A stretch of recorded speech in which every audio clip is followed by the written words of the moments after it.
Good morning aspirants. Now we will see just the difference between Council of Ministers and the Cabinet. Okay. What is the difference between Council of Ministers and they are different, how they are different from the Cabinet. Okay. We often confused in this both the terms. Okay.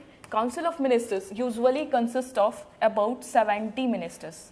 Here in Council of Ministers 70 ministers will be there. Okay. And total strength of Council of Ministers cannot exceed 15%.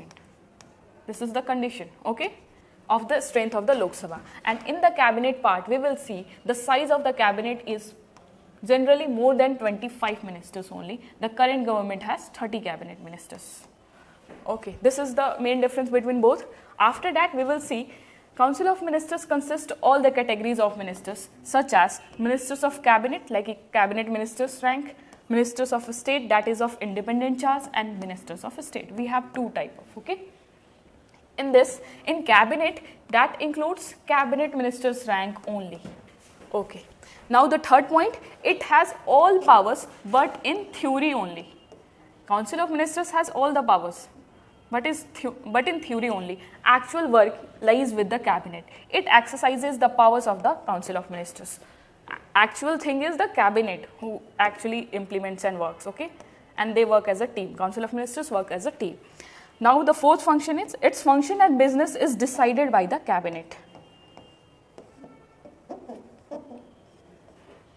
Council of Ministers functions is decided by the Cabinet. Here, decision of Cabinet are binding on all the ministers, like they are binding on Council of Ministers.